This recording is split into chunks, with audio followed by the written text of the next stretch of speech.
Welcome to the Hellmouth. Hope everybody's 5x5. This is Major Slayage, Ket Arik, Rewatch, Buffy the Vampire Slayer.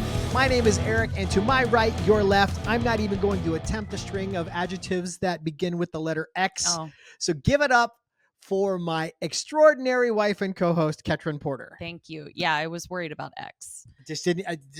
The amount of payoff for the amount of work it was going to take Yeah. didn't seem worth it. And I'm not super confident about Y and Z either. Oh, I think I'll be able to do all right with those, but there was just Yeah, there there's was no upside to that. Hi, welcome. We're here to talk about Buffy the Vampire Slayer Season 3, Episode 2, Dead Man's Party. What'd you think of this one? This is great. I'm already bracing everyone for the amount of arguments that will happen over this episode. Both Eric and I are very passionate about multiple scenes in this episode. So get your popcorn. It's funny that that's your takeaway. I know like we kind of disagree on our assessment of Joyce. I don't know that we disagreed on a ton else. So I'm as excited as the viewers to see where these fights are going to come from. Maybe it's just sort of the heightened emotion of the big blow up at the end. I feel like we're in it. We're both very in it. Yes. We're both participating I would agree. in the fight. Yeah. So I think that's all I meant. Hashtag Team Buffy all the way. 1,000,000% here. I thought this was great. This was fun. It was exciting. The production values seem higher. The show seems more steady on its feet. This was a good episode, a good transition episode from where we started to kind of establishing the new normal. All of this needed to happen. The characters got to grow, understand each other. The relationships got a little bit deeper. The danger was dangerous enough, but it clearly wasn't like apocalyptic. Sure. The danger was the emotional turmoil that the group was going through. Right. The actual monster of the week was us. Group dynamic. Yeah. Was the friends we made along the way. Yeah. Before we jump in, did you have a spell you want to do for us? Yeah. So we obviously had a cat who met his demise, came into the Summer's basement to lay himself to rest, which is often what animals do. But if some kind of injured though, he's definitely like, we don't need to talk about it. Not to get into it. No, I'm not interested in talking about it. So at one point I had made a spell for our dear boy Hatter, who I can only assume was sick, probably with his inflammatory bowel disease. Who did not die. And is still very much alive and thriving. And not to brag, but he's 15. And the vet said that he has the blood of a 7-year-old. So no big deal. Anyway, here's a cat healing spell. So for those of you that have cats that may not be feeling well, assemble your catnip, your brown candle. Brown is usually what you use to connect with animals, animal deities, nature, things like that. On catnip for a second, did you know humans can ingest catnip? I've been sick and had various things going on, and she's made me a tea before. And I'd say, tell me what's in this. And she's like, this and that and this and catnip. And I was like, what in the crap? That's a thing. And it tends to have, a lot of times it has kind of an opposite effect on humans. It tends to be used as a relaxant or a sedative, whereas like a lot of cats, when they smell it, it wires them. Yeah. So I use something called sun oil. I can only assume I was using it for like the healing energy of the sun, and then cinnamon. And I then repeated three times the following paragraph. I call upon the goddess and earth with this brown candle to connect to Hatter and heal him as a fellow being of this earth. Heal him. I call upon the healing power of the sun. Oh, there we go. And cinnamon to amplify the healing powers. I light this catnip to connect to the feline deities like Bast to soothe and heal him. So just while letting the candle burn down, anointed with the sun oil, burning some cinnamon incense or raw cinnamon, whatever you have, along with the catnip, and then just rereading that paragraph three times. Thank you very much for sharing that. And as always, we will get that scanned or photographed and share that on our Patreon if you want to see it written out. Yeah. All right. Without further ado, let's jump in. Okay. Oh, I have an anti-marital grievance. which is called a what? It's unfamiliar territory. Anti-marital. I mean, let me hear what it is, and maybe I'll help you find the word. Anti-grievance. So I often am fussy with Arik, maybe a little hard on him.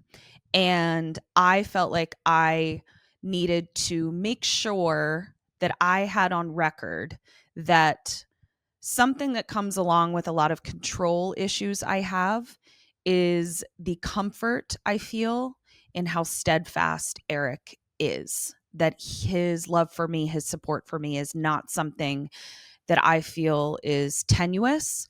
But what that means is sometimes I don't know where to put some negative feelings or negative energy that I have, some anxieties, some fears. I don't know where to put them. And because I know that Arik isn't going anywhere and is the most steadfast thing in my life, I sometimes end up taking things out on him. And I shouldn't. So Arik can edit this out if he wishes and keep it for himself to listen back to when I inevitably will do the exact same thing.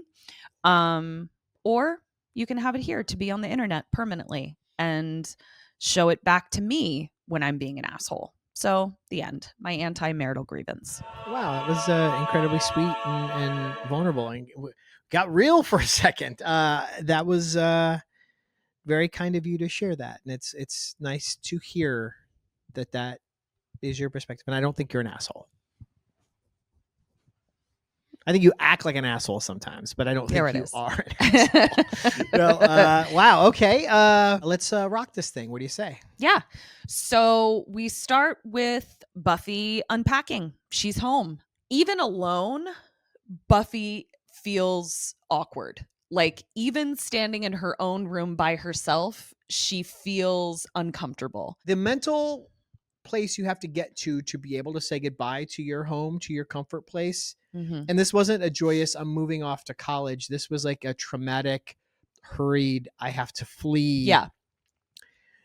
You have to break off certain things in yourself that connect to that space to even be able to do that. Yeah. And it's probably not instantaneous to heal all that. Yeah, agreed. And also you're 16 and nobody knows, which I had put together, but it didn't sound like you had put together. To recap, nobody knows why Buffy ran away. Like they have an idea, like as far as they know, she slayed yet another demon, right? A Kathla. They don't know what happened to Angel. They don't know that he was re-ensouled and that she had to kill him with a soul. And then no one's bothered to ask either, which is weird. But yeah, once she comes back. Once she comes back. Yeah. But no, you're right. They don't know that Joyce kicked her out. And they don't know any of this Angel business, which I didn't remember until the very end of the episode during our watch along. We do a watch along on Patreon before we record these. We watch the episode and talk over the whole thing. Your two annoying theater dork friends ruining the show for you. You can experience that for only $5 a month. So anyway, it just sort of puts into perspective why the stakes are so emotionally high right now. That like as far as the Scoobies are concerned, Buffy quite literally abandoned them. Just and they don't know why. Yeah. And then comes back and goes, I'm back. You know, like with, to your point, which you say later, no apology, no overt apology. We'll get more into, you know, where I live emotionally amongst these characters. I think it's a lot more nebulous than where Arik sits, but we'll get into that. Let's get back into it. So she goes into Joyce's room to be like, hey, I'm gonna go out, but not like run away, just like go out. Is that cool? And Joyce is like, we're cool. If you're cool, are you cool? Here's my Nigerian mask that I just hung that's terrifying, and why would I hang this over my bed? I don't know. Joyce is really trying in this moment. Like she has not verbally apologized. I give it to you. She has not said it out loud, nor has Buffy. But she's trying, and she says, will you be slaying? Because we're about to serve Slay and fierce it up. she's doing her best. She knows she fucked up, I think. So Buffy leaves. She's just kind of walking around looking for the Scoobies. I mean, she didn't seem to be walking with any kind of purpose at all whatsoever. Yeah, she didn't seem to like go to the bronze first. She, I guess, has some sense that they might be out on patrol, or I don't think so. Or is she on her way to the bronze and maybe just happens she's upon on her way to the bronze. Mysterious man in the alley who's got his hand tucked suspiciously into his coat. Yeah, and sorry everyone, I know that you didn't want us to know that it was Xander, but the back of that man's head is too distinctive. We knew immediately that it was 1 Xander. 1,000,000% Xander. She steps on a can. I was like, are you a Slayer or not? Like, what is your she literally just crushes a can as if for the recycling. And Xander turns around. Xander's shocked to see her. Buffy's shocked to see that it's not a vampire. It's a whole thing. Very awkward. And then a vampire jumps out. Now we're in a melee. Melee? Correct. Is that what I mean? Yeah. And we hear that Xander's got a little walkie-talkie on, and his nickname is Nighthawk. Nighthawk? Scoobies are Scoobying. I want to know what the rest of the code names are. Should we tell them what our code names are? Yeah, we have walkie-talkies in our house because we, more me than her, I hate shouting across multiple rooms to each other, and we don't feel like texting or calling every time we need to talk. So we actually have little walkie-talkies, and our nicknames are Crash and Blackbird. Yep. Crash for me because that's the plural for a group of rhinoceros, but also because I'm loud and make noises and knock things over. Oh my God, I forgot to. Okay. And mine is Blackbird because of the Ravens, Baltimore Ravens. And also, I love crows. I want to befriend all the crows and all the corvids of all species. She actually went as far as to buy like a little bed tray and put peanuts on it in our front yard to try to attract crows. We have crows in the neighborhood. None of them stop by. None of them seem to be interested in having a relationship with Ketryn. But this is something that's an ongoing pursuit. I haven't given up hope. Speaking of you crashing around, Kim and I went to a play last night. It was fantastic. We got to go like on press night because of Kim and Ket's Stay Alive Maybe. It's a theater version of Paranormal Activity. I haven't even gotten to tell Eric about it. You got back pretty late. Fantastic. Really it's incredible. It's at the Amundsen right now. But Kim bumped into something last night and it was just the two of us. And under her breath, she just goes, "Oh God, is that Eric?" So I forget if we've actually told that story on the show or not, but I'll tell it briefly. So we went to Midsummer Scream, I think like the first year of Kim and Ket Stay Alive Maybe. We were there to pass out postcards because we were doing like an unofficial after party show at a comic book shop in Long Beach. And so we were just there to interact and meet and network and invite people out to the live show. And they had a little corner of the convention space set up as like a tiki bar. And I ordered my drink and I stood back and I put my foot up on the wall. So my legs were kind of making like a number 4. What I didn't realize it's not actually a wall. It's just a couple of poles held up by sandbags with like the kind of wicker tiki bar fence around the little area. And like dominoes, the entire thing just tumbles to the ground. I knocked down an entire tiki bar. And I don't see anything. You just hear it happen. I just hear it happen. And I see my section of the wall start to fall. Eric is nowhere around, but somehow in my heart, I knew. And I said to Kim, "Was that Eric?" And she laughed. So I think she had to go to the bathroom because she almost peed her pants. She was laughing so hard. Anyway, so that's what we say to each other. Anytime a loud noise happens, we first have to ask. To the point where I do it myself. Whether I made the noise or not, I'll even go, "Was that Eric?" Anyway. Apologies if we've already told that story, but that's part of the lore of the KK Sam extended universe. So, Wazandarelia is slaying in Buffy's absence. Everyone is weirded out to see everyone. Buffy is like, "Holy shit, you guys are fully slayered out, and also I'm home.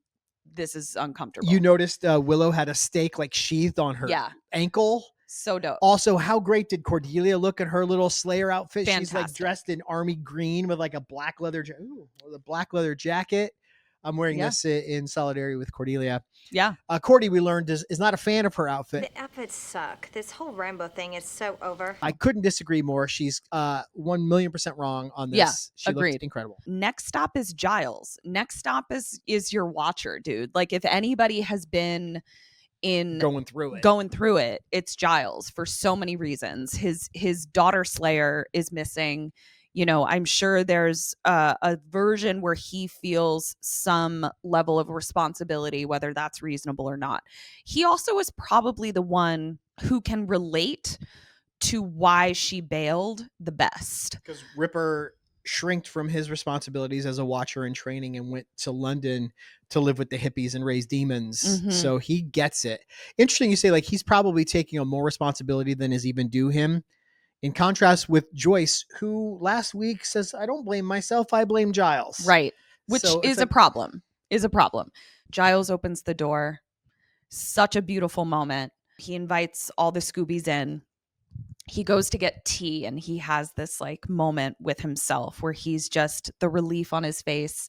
The love for her was so beautiful. And I just reiterated, I was like, this show fucking lucked out so hard by scoring Anthony Head. Yeah, he's incredible in this role. Like he is so good. And he proves it scene after scene in this episode. Yeah. Like, this is it's not a Giles centered story, but I think he gets so much good stuff to do in this one. This is turning into a Giles appreciation podcast. Yeah. He's just great. He offers everyone tea and biscuits. The Scoobies actually offer to keep slaying for Buffy. They're like, we're doing a good job. And this is where Cordelia is like, I don't love the outfits.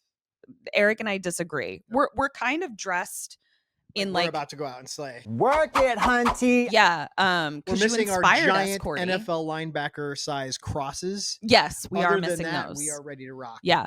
Cordy wants to go more of a sporty spice route with like a Tommy Hilfiger type of ensemble. Remember when she was tricked out in that entire Hilfiger ensemble with like the turtleneck I in do. a previous episode? She's like, I got all this stuff I could be wearing. Yeah, exactly. Buffy is still expelled, but no longer wanted for murder, which was definitely just like a bloop. Let's just drop that in there so that we can just tie up that loose end right Quickly here. sweep that under the rug. But that was the only like really wonky bit of writing for me. They could have just gone one line further because they realized that the thing was this or that, or they had no evidence to convince you, or the police threw it out. Like we just needed a line about why she's no longer wanted for murder. Yeah, because it's suspicious as shit. She's accused of murder. She beats up a cop and then flees the city.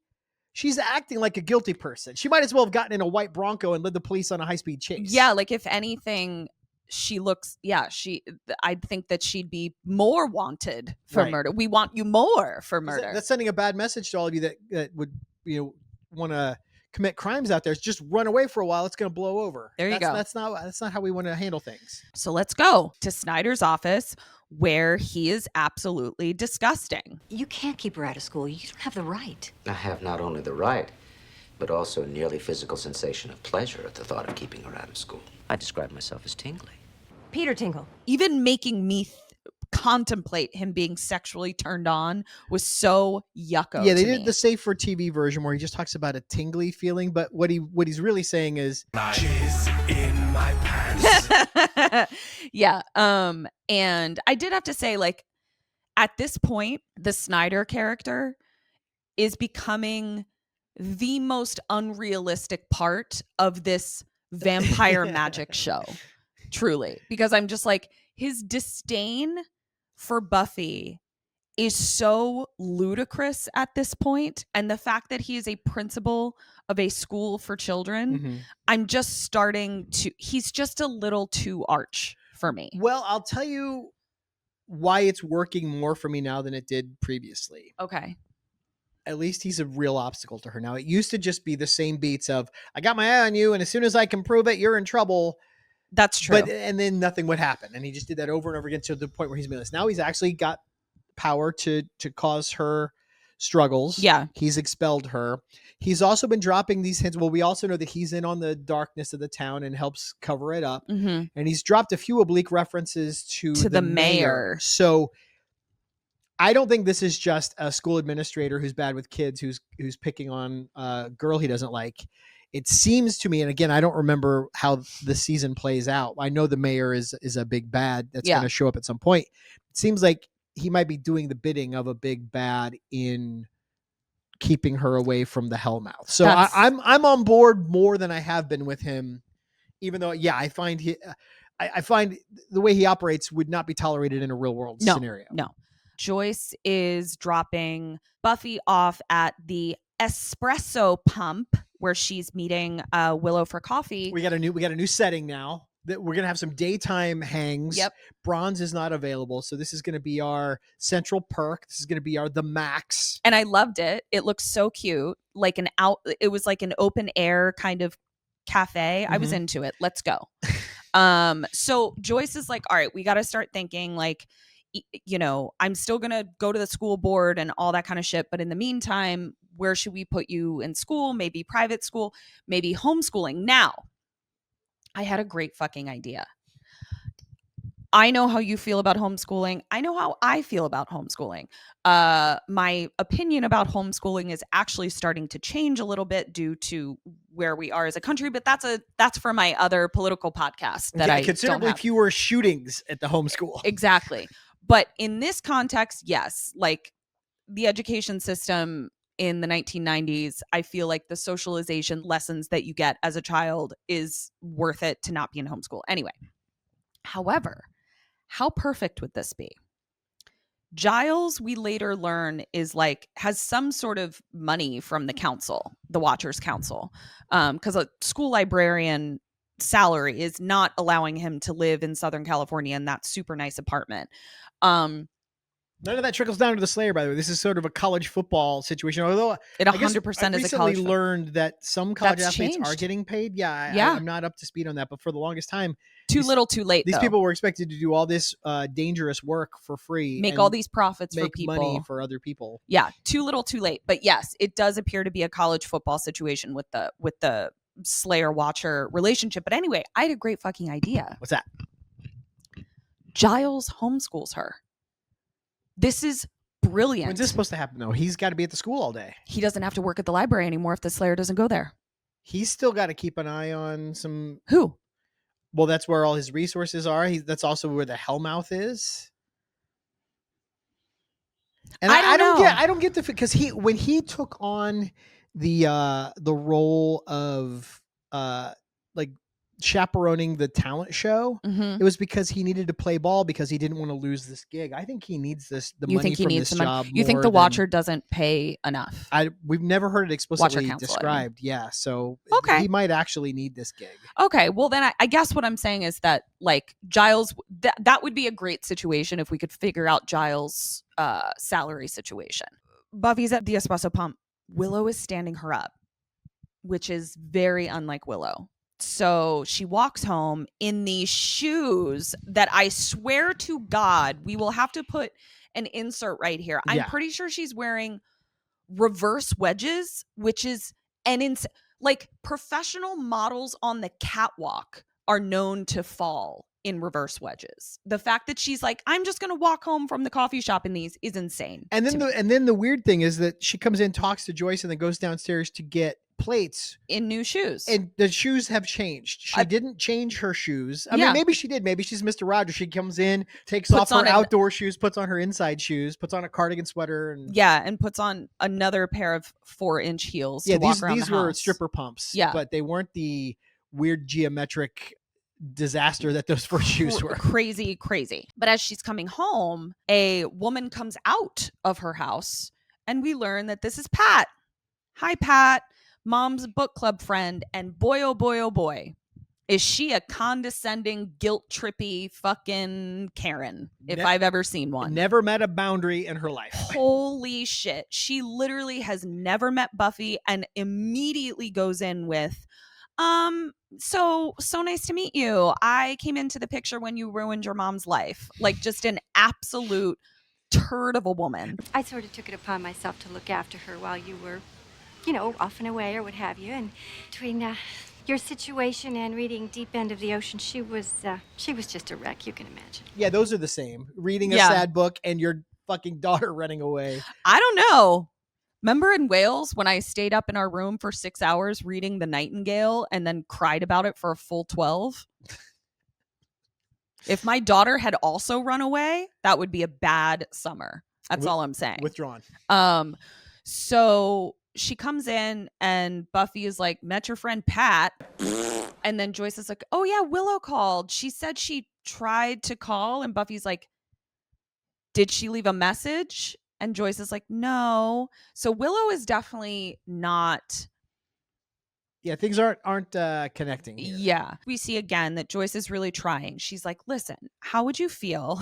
Please listen to the way that Joyce is describing this party and then put a pin in it, won't you? Joyce says, how about I invited Willow, Mr. Giles, and everyone else over for dinner? She says, I hope it's okay because I already did. And then she says, please go downstairs and get the company plates, okay? So please just think about what events in your own family's life would you get company plates? Would it be for a nice quiet dinner or would it be for a kegger? When would you use the company plates? Okay, so now we know the intention of the vibe of the night that Joyce is going for. Buffy has to go down to get the company plates and we see that a cat has died down there. Yes. And so the women go out and they bury it. And Joyce says something very nice. Buffy changed her shoes yet again. Yeah, one Doesn't third wanna- pair of shoes with the same outfit. Yeah. And they bury it 2 inches in the ground. Yeah. Yeah. They buried this not even as deep as they buried the master's bones. Yeah. That were basically they just On the sprinkled dirt on top of. Exactly. So now it's bedtime at the Summers home. Buffy is not sleeping. Joyce is. And we see the mask that she put up, the eyeballs start to glow. Now, this scene with Buffy, it's just a few seconds, but I feel like it really sold this, like where she is, because I've been the kind of like stressed out and depressed where all you want to do is sleep. And then there's a level below that where even sleep doesn't feel like a break from what you're experiencing. Mhm. And that's kind of where Buffy was living, where Yeah. it's like even sleep isn't restful. Right. Even sleep isn't relief. The idea of falling asleep is a chore. You're already thinking about, well, then I just have to wake up and do this again tomorrow. And like, Right. that's where she's living. And I felt like this really effectively communicated that, just the way it was shot and what she was doing facially. Yeah. I feel like Whereas it's been happening for a while. I'm fully, Buffy is my POV character. I'm fully in her reality. Mhm. And I kind of can't take anyone else's side right now. Yeah. So Interestingly, the feeling that Buffy is clearly having where sleep is not rest, Joyce is sound asleep because I imagine Joyce's entire summer was no sleep. no sleep and no rest. And regardless of how, awkward the reunion has been, the relief Joyce must be feeling is like she must be sleeping like a literal corpse at this point. Spoiler alerts. And then we see the motherfucking cat wakes up. Our spell at the beginning worked. The cat's all healed. Wait, Catnip and Cinnamon brings cats back from the dead? Uh-huh. Yeah. I think you should promise that. We then see that Buffy is dreaming. She's walking around an empty school and Angel is there. Looks like Angel comes to play a lot in her dreams. During And the day with a gauzy kind of Barbara Walters filter over things. That's our clue that like. And boy, oh boy, does Dream Angel know how to dress. That jacket was great. It was a great cut. And he pulls off the shirt unbuttoned halfway down his rib cage. He looks so fucking hot. Unbelievable. I'm still a little bumped by the full can of Moose putting his hair straight up in the air. When he turns to the side, he's got this like wall of hair in the front. Which is ironic because that was Eric's 100% go-to as of a year ago. Well, that's because I had a really round face and I was trying to create the illusion of length. I had this cantaloupe head, so I wore my hair as tall as I could stand it because I didn't like the way I looked. If I had his jawline, I'd have shaved my fucking head. But you have a great jawline now. You could do a whole Angel You want me to- cosplay situation. Just Moose that shit up. You could do a whole Angel cosplay situation. Clue received. Wake up time, breakfast time at the Summers home. Joyce says, I haven't given up. I'm going to go to the superintendent. But in the meantime, Miss Porter's takes mid-year admission. And I do take mid-year. And the thing is, I know that I'm Mrs. Porter Martin now, but like the brand was already there. That's why I kept it Miss Porter's school. I just wanted to make sure. Okay. But Buffy is not into jackets, kilts, and no boys. Listen, we didn't have a jacket, but we had kilts and no boys. You thrived. I really did. And like, you just find the boys elsewhere. Like it's fine. Like no girls' school is like, I've never met a boy. You find the boys. Yeah, you'll be fine. She doesn't really date the dates that she's made from guys at school have all turned out to be turds. Yeah. So here's where I am not on Team Joyce. She kind of fluctuates. So at first in the conversation, she's saying, you've made some bad choices, Buffy. What bad choices are you referring to, Joyce? Listening to my shithead mom tell me not to come home? Is that my bad choice? Yeah, not a great choice. But then she also takes her side. But like Joyce is clearly struggling. Like she's really struggling. And I can see it and feel it. Because then I can see her kind of go like, that's not what I'm doing. That's not what we're doing. And she's like, what if we tried? Okay, let's tell Snyder. Let's tell the police. I'm sure they'd love to have a superhero on their team. Is that an offensive term? Like, it's just really, I see her trying. And then the cat comes in. They have a pet now. Giles comes over to deal with it. Animal control guy. Magical animal control guy. Yeah. He then sees the mask upstairs and he's like, he immediately knows it's Nigerian. He immediately like says it's striking. Yeah. But that's British for why the fuck do you have that in your house? Yeah. They're both anti-fighting about Buffy, which must have been awful, where Buffy is like, I'm going to come with you, Giles, for, let's go research in the library. Giles says, shouldn't you stay with your mom? And Joy says, no, it's fine. She should go. Like, it's just so awkward. And Giles is like, actually, she can't. Not allowed. She's not allowed on school property. So I can't imagine that feeling that Buffy just had. Like, that's horrible. And it's like Joyce is, one, it's awkward, and two, Joyce is trying to do the opposite. She's trying to be like, no, go. Like, I'm supporting you. Probably also trying to message to Giles like, I shouldn't have blamed you. Like, I'm doing my best, kind of thing. No one just comes out and says when they realize they fucked up, though. Everyone just wants you to pick up on the clues. Right. Yeah. So the cat's in the library. The cat's in we just and Zordazo is there, and that's a new one. Zordazo. I love it. And they're like, what the fuck is with the cat? Buffy is not there, remember? So now they're having a conversation about like, how do you guys feel about this awkward gathering at Buffy's, and Xander is the one who's like, what are we going to talk about? Yeah, but also like, what the fuck are we going to talk about over dinner? Like over an intimate dinner where nobody is talking, where nobody is saying why it's awkward, right? And this is where we get a very iconic line from Oz. We should figure out what kind of deal this is. I mean, is it a gathering, a shindig, or a hoot nanny?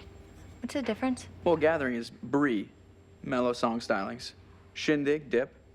Less mellow song stylings, perhaps a large amount of malt beverage. And hoot nanny, well, it's chock full of hoot, just a little bit of nanny. Now, here is where I am very much Team Joyce. All I could think about was my parents. When my parents would literally host the exact thing that Joyce wants to host.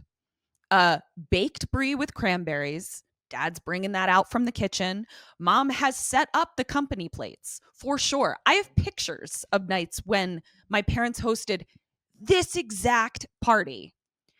Now, please picture a fucking band setting up in my parents' living room in front of the fucking hearth while dad is trying to serve baked brie. Yeah. And someone says, can you get this table out of the way? I need to set up this keg for this underage party that you're now magically hosting with the entire high school class town of Sunnydale. Like, I was apoplectic on behalf of the imaginary situation at the porterhouse. Now, weirdly, Joyce is at least got one foot in amelioration mode, in make amends mode. So she's just going to tip a few back with Book Club Pat in the kitchen. They're just going to do shots of vodka. Yes. while everyone goes, while basically her house turns into the Beastie Boys video for You Got to Fight for Your Right to Party. It is a gigantic party. And listen, I'm not saying that if the night devolved into this, which I would never do, to mom and dad, that mom and dad wouldn't be kicking back a couple tequila shots in the kitchen. You would, but your parents would be open to this party. They would not want it on baked brie night. Right. And if they've got a thing in mind they're trying to do, this is what their expectation would be. And I'm also realizing that we actually did do a version of this, and I feel bad. Tell this story. Well, I feel like they watch, so you're gonna have to tell the honest version that doesn't make yourself look great. I feel like what would happen was like mom and dad would host a baked brie gathering, and then when dinner was over, we'd all go out in Baltimore, get absolutely blitzed, and then come home at 2 and have the hoot and nanny, which in some perspectives is worse actually than oh no, I'm so sorry. We might have done the worst thing. Apologies all around. So anyway, gigantic party. Buffy is trying to talk to Willow. Willow is going, can't hear you, but also making no effort to hear her. Like, it's very clear that Willow is like, yes, thank God I can't hear her. Yeah. Now, I also noted in the watch along that if you had asked me before we started this rewatch, I would have told you Oz was the bass player for Dingoes Ate My Baby. And it's because of this shot, which I think is in credits in some seasons of him. He's playing the guitar as if it's a bass. He's got kind of a, like he's plucking big strings rather than strumming chords. Like, I don't know, he's kind of doing it with his shoulder and his elbow rather than his wrist. And I feel like that, and the sort of the way he's looking at it, he's giving player vibes, even though he's playing a guitar. He also like looks more like a bass player to me. But anyway, it's kind of unassuming. He's not like out front. He's not. Yeah. All that shit. I have a request. It's either going to be dropped right here, or Eric will have to make a video for our Patreon. It'll be a separate video. I can tell you now. So it'll be for our Patreon. Here's what I want. Here's what I'm requesting for our patrons. I want you to take specifically this party, a screenshot of the chord he's playing, and I want you to not only play whatever chord he's playing, but play it the way that he is playing. They call it a shreds video, where you replace the performance with whatever actual matches what the hands are doing. Yeah, I'll do my best attempt at that. Okay, great. Buffy is now like, okay, I'll leave you be. But then she comes back and she's like, actually, can I talk to you? Like, can I have a conversation with you? So they go somewhere. Yeah, the avoidance thing's not getting anyone closer to where they want to be. So Buffy's going to rip that Band-Aid off and start actually talking about what's actually going on. But Willow puts the Band-Aid right back on. She's like, nothing's wrong. Anyway, bye. Gaslighting her, or as we discussed when I hung out with Tony Webster from All Bronze No Brains in Belfast, we talked about in this show, the people of Sunnydale have to be lied to and gaslit to explain unexplainable things. At the end of Bad Eggs, they say there was a gas leak, and that's why everyone remembers feeling and acting weird. So I forget if it was me or him. I'm going to give him the credit, but I told him I would give him credit whenever I talked about it. in Sunnydale, when you have to lie to somebody, bullshit them, it's gas leaking as opposed to gaslighting. So I love it. We then go back upstairs and we see the mask is yes, I glowing went to again. Belfast to hang out with a guy who hosts a Buffy podcast, and we talked about Buffy. That's what we did. So we go back upstairs. The mask eyes are glowing again, and we go out into the town of Sunnydale, and we see that there was a car accident where someone died, but then bloop, his eyes open. Oh no, this guy is a cat coming back to life. Now it's weird. Is it like I don't understand the mechanics of this? How close does it have to be to the mask? I think it just occurred to me. Why? What makes it? Is it anything that's died recently? Like what makes the mask eyes light up? Like I don't. It's never really clear what it's doing. Yeah. So I'm not sure. Yeah, I did. I don't. I thought that was the thing you would figure it out. I had a thought where I was like, it's as soon as like a body dies, because we saw it was like a guy who just got killed in a car accident. But the cat was dead long enough for them to bury it. Exactly. Yeah, and also there were people that came up like that definitely were starting to decompose and shit. So that's why I'm not sure. So Buffy goes and tries her hand at trying to make a connection with Zordy, and Zordy is like, so sorry, we're attached at the tongue. You're standing like right in the middle of where people walk. Like find a corner. I'm all for getting your smooch on at a party. That's a perfect place for it. Don't stand right where people have to walk. That's crazy. Yeah. Xander calls Giles Library man. We're just going to point it out every fucking missed time. That one. Holy shit. And Library man, not as offensive to me as Library boy, because at least Library man sounds like a superhero. Right, but they also lost the privilege.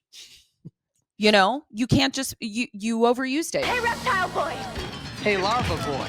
Don't worry, roller boy. Yeah, I'm gonna have to go with dead boy in this one. You're the boy who cried wolf. So now every time that you say it, I'm going to call you out. Sorry. You made some bad choices. You just might have to live with some consequences. So mask glowing again, burn victim at the hospital, wakes up. At Bernie's. Great burn makeup. And they even left Terrifying, some goo on the pillow afterwards. When I was in college, I burned half my face off. This is a true story. I had a really awesome 1986 Mustang hatchback, black. It was cool as shit. Oh, this story. It had a leaky radiator. And so I would occasionally stop and pull over and just dump water into the radiator when the car would overheat. That little light would come on. It's a little warning label on your radiator that says, do not open while hot. Just so you know, they mean that. And it actually says, if you look really closely, it actually says, Eric Lane Martin. Hey, Eric, specifically you, do not open while hot. Specifically you. Yeah. So I was on my way to a play rehearsal. My car overheated. So I just did my thing where I went to dump some water. It was too hot to touch. So I actually grabbed a sweatshirt. Did you hear that? It was too hot to touch even. I grabbed a sweatshirt out of my trunk so that I could even turn the knob, open it up. Nothing happened.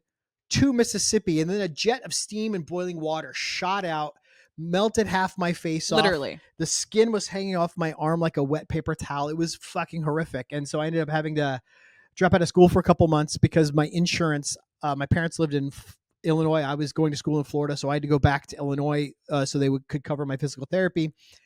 But while my aunt and my mom were making the trip up to come get me from college, I was just in my apartment by myself on heavy pain meds with a burned up Freddy Krueger face. And I remember laying on a pillow and then getting up and just seeing that exact stain on my pillow. Your pillow. Ooh. So like it was also that was very triggering for me. I think we've talked about this before. That particular scenario, what is that an example of? One of your traits that I talk about? I'm a stupid smart person or whatever. You're the dumbest smart person I know. Truly. Emphasis on the smart. But then emphasis back again on the dumb. That's not the emphasis I picked up.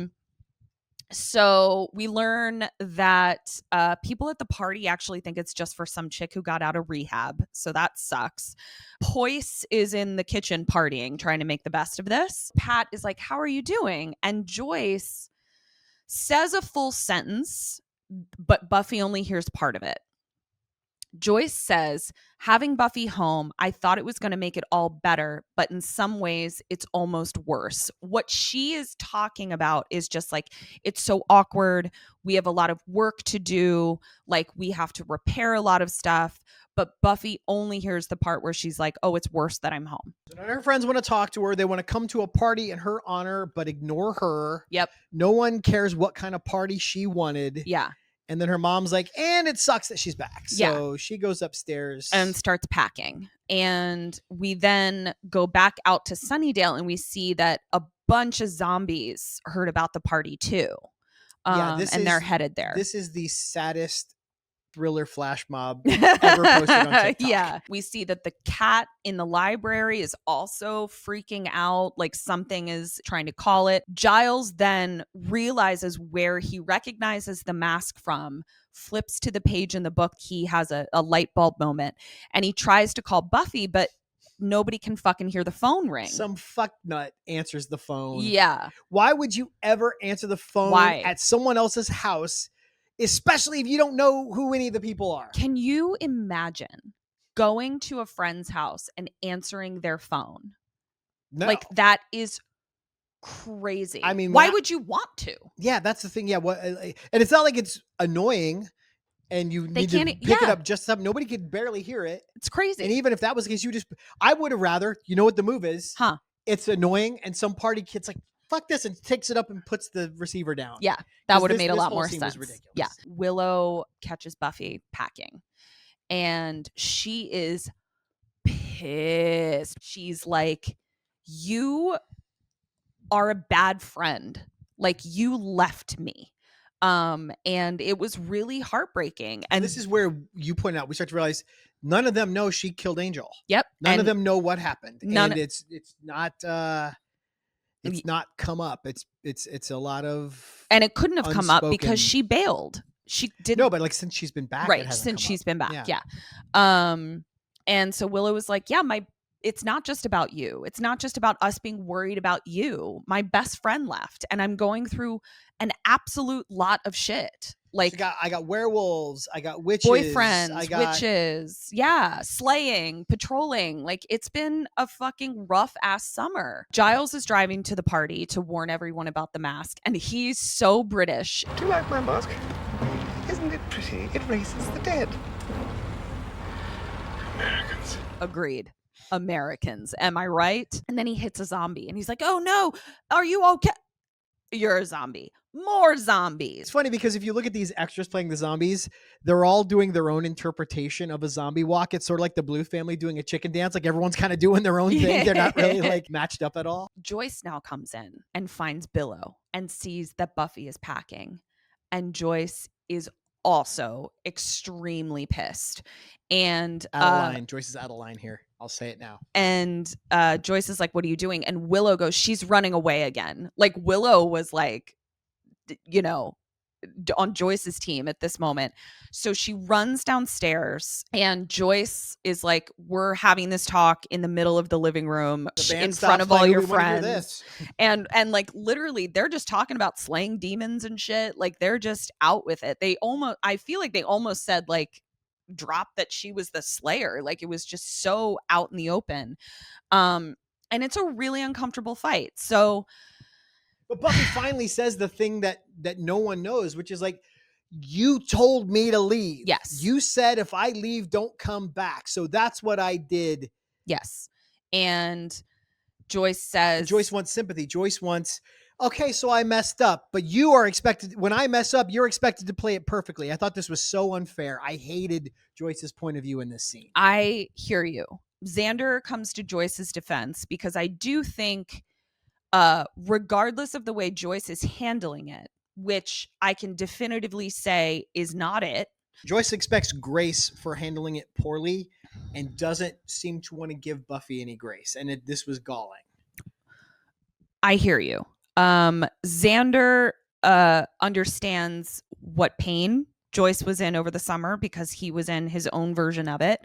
And Xander is an asshole here. Xander is doing the thing that I find egregious, which is, I don't care how angry you are. I don't care how much the other person is at fault. When you start calling people names and hitting below the belt, you have completely invalidated your own argument. If you start saying fuck you, if you start saying someone's an idiot or even acting like an idiot or you're being like all of that, it's like, well, you've invalidated your argument because you're no longer able to like treat me with a level of respect within the conversation. So the fact that Xander had a good point, he totally invalidated it, which is his MO. Joyce is fucking up. I am not excusing Joyce's behavior. Period. Paragraph.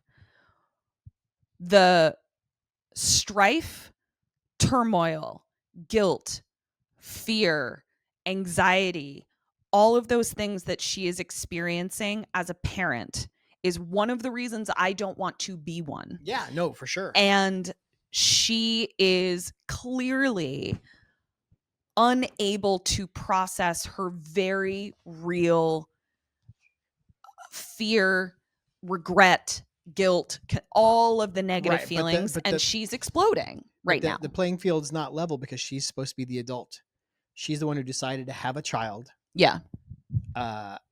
That's the contract you sign. I frankly don't even find that Buffy has really done anything wrong here, honestly. Like I'm so 1,000,000% in Buffy's camp. Like you told me to leave and so I left and now you want to like hang me for that. Like I don't know. We have to go back to Giles and we see that he's gotten back into his car, but he left his motherfucking key. Like they fell out of his pocket probably when he went to go check on the zombie that he hit. And luckily he channels Ripper and hotwires the car and says like riding a bloody bicycle. Thank God Ripper was there. You just imagine Ripper hotwiring cars all over London, taking his friends on joyrides all the time. Yeah. Like he was literally like, why do I need a car? I can hotwire literally any car on this street. So now we go back to the party and Cordy is trying to come to Buffy's defense and it's not going well. Everyone is just really heightened. Oz even steps in. Zombies bust in. Here they are. Where's the mask? They're not vampires. And Joyce is really taking her lumps, you know? Like she's like, I fucked up. I fucked up many times. I'm not able to process my emotions. The least I can do is, you know, smash a flower pot over some guy's head. Try to join you on your turf, you know? Like let's slay together. I'm doing my best. The family that slays together stays together. So, and she was not fucking around. She ended up being like one of the people that was like physically manhandling a zombie with the lead singer of the band. And like, she was in there, you know? Mm-hmm. And I think it's only fair. You can be mad at Joyce. You can feel that she made a grievous error and that she still owes Buffy an apology. You have to give her credit when credit is due, just like I do for Xander. Mm-hmm. I'm waiting for the credit. Well, I mean, she had a vested interest in not getting killed by a zombie as well. I mean, I think she, as we saw, Devin from Dingoes was also fighting zombies. I don't think that she could have fucking run away and hid like Pat. With Pat.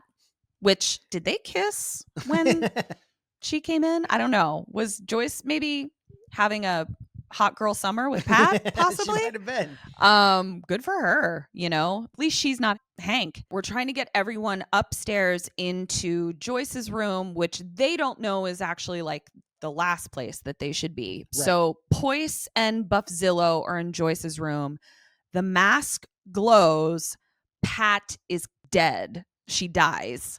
And we're like, oh no. Cordaz finds Giles and they're like, how do we know you're not a zombie? And Giles says something very British, which I loved. And Cordy's like, okay, great. You're alive. We learn that the mask in Joyce's room holds the power of a Nigerian zombie demon named Ovu Mobani, which means in the show evil eye. So we're going to look up and see if this is an actual thing. Yeah, we actually Kim's boyfriend Namdi is from Nigeria. So I don't know how well versed he is in the mythology, but it might be worth asking someone from that land, if this is a real thing or if this is something they made up for the show. Yeah. Either my money's on made up for the show, honestly, but that's okay. And we learned that if one of these zombies that has been awoken puts the mask on, then it's now the demon incarnate. So basically, all of these zombies were being called to the mask so that the demon could have a body, basically. Yep. Good old-fashioned Hellmouth science, you know. So we then see Pat wakes up and she puts the mask on. Somebody stop me. And we now see that the other zombies are like scared of demon Pat. And Xander says, generally speaking, when scary things get scared, not good, to Joyce, like trying to explain. Like, get her caught up Yeah, with exactly. how all this works. Demon Pat is about to snap Willow's neck is what it looks like. She has a movie she does where she flashes like a camera flash at you Yeah. if you look her in the eye, and it stuns you momentarily. Which is not like the best power in the world, but it seems to allow her to at least get some licks in on people. Yeah, exactly. So Buffy ends up throwing herself and Pat out the window, which I loved. Downstairs, Giles is being attacked by some other zombie and tells Oz, like, you need to tell Buffy that she has to go for the eyes to defeat it. Luckily, Buffy already picked up on that because she got stunned. I'm assuming like felt it, you know. So she outside now grabs a shovel and stabs Pat through the eyes with a shovel, which I was like, great job. It was. She basically like fed two birds with one scone. Like she stabbed two eyes with one shovel, as opposed to having to do like boink, boink or something like that. Now, she has a zinger at the end of this. She does. She says, Major luck. I think she should have said something shovel related. My pitch was, can you dig it? Vote in the comments. That's I much like we do in our trivia crypt around the world, the various titles of the same episode. I think the original is the winner for this one. Can you dig it? That's so lame. Actually, no, that is definitively terrible. I'm no longer neutral about it. All the zombies disappear. Joyce hugs Buffy. And it feels like a hug where it's like, all right, I think we're all ready to like have a fucking conversation about all of our feelings. Everyone hugs everybody. It's great. The next day, we still have another problem to solve, which is Buffy is a minor who is entitled to an education. So Giles says, I'm going to take care of this. Rather, Ripper says, I'm going to take care of this. So you think Ripper's the one who showed up? I feel like it was Giles at first, and he invokes Ripper when he's not getting anywhere. I think it was more like, do you remember that Key and Peele sketch where it was Obama and his anger interpreter? I think Giles walked in with Ripper behind him, being like, I'm probably going to need you, but let's see if I can handle it myself. But Ripper's back there just like ready to fucking go, bitch. And sure enough, Ripper was required, and it was very hot. It was very hot. Snyder was no longer the only one with a tingling feeling. Shit, that'd make your pussy throb right there. I was just about to say my pussy's throbbing. Do you want to just do a podcast where we just talk about that moment for 6 hours? I feel like that can be your spinoff thing. Okay, great. Join me. I'll do the shreds video of Oz playing the guitar. You can just talk about this moment. Getting tingly with Ketryn. Yeah. Now Willow is having their coffee date that that Willow stood her up for, and they're talking and they're having actual conversations about, Buffy. It actually seems is making it about Willow. Like she's like, what's going on with you? Right. Because what we don't hear, what the show does not give us is a Buffy moment talking about her is Buffy talking about, hey, your spell worked, and I ended up having to stab my re-ensouled love of my life, and that is why I left. We don't get that, but it was nice because Buffy was like, let me hear about your summer, let me hear what's going on with you. Willow is really getting into her witchcraft and has actually had some kind of harrowing experiences. Like it was just really, really a lovely button. Yeah, and they've reached a point where they can tease each other about it. Where Buffy's avoidance and Willow nagging her about it can be a thing they can laugh about. Yeah. So yeah, it was really sweet. It was really nice. All right. Sunnydale High Yearbook Committee meeting now in session. Who did you have for best dressed? Best dressed Angel's outfit. Fire upon fire upon fire. No qualms with that. I had a tie. Cordy's slaying outfit, her army green with her leather jacket, and Xander's party outfit with his sleeves rolled up on his button up with a 69 tank top form fitting underneath. That was my second place. Crazy hot. Yeah. Mm-hmm. What did you have for worst dressed? Worst dressed, I hated Buffy's pink party dress. Same. Hated it.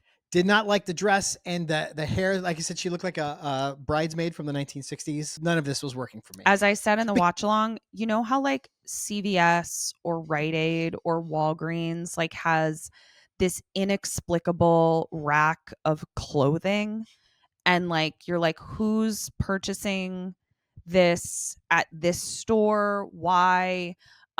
It looked like she bought it off that rack. Yeah, it was not great. It looked like an impulse buy on the way to the beach when you had spilled something on the outfit you planned to wear. CVS couture, yeah. So what'd you have for best line? Would you like me to convince you?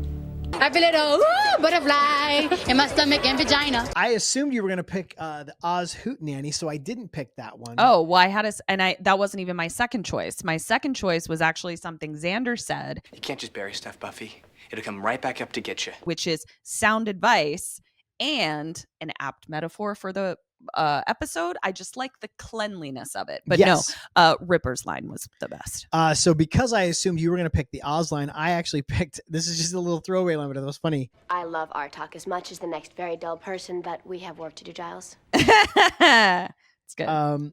Worst line. Worst line was anytime Snyder's talk about tingling over and over again. Take your pick. Any of them. I gave mine to the doofus who answered the phone at the party. That's good. What'd you have for best move? Best move was Buffy throwing Pat out the window. It felt cathartic. I also wanted to throw her out the window. I think there were a lot of good moves in this episode. There were. My favorite one was when a zombie like flops through the window in the kitchen door. Yeah. That was such an entrance. It was epic. I loved it. That was great. And who did you have for most likely? Most likely to be the mom that guilt trips you for not visiting. And then when you do visit, she spends the whole time critiquing your outfit and complaining about how long it's been since you visited. Pat. Mine also went to Pat. Oh. Most likely to wolf whistle and get auga eyes when she sees a pretty girl. Book club Pat. That's awesome. I love that. All right. That's all we have for you this week. Thanks for hanging out. We're going to be back next week with another episode for you. Episode 3. I don't even know what that is. I said I'm still a little bit in the weeds with David Pumpkins on season 3, although it's starting to jog a little memories. I think season 4 is where I start to know the show more intimately. And then 5 through 7, I know very well.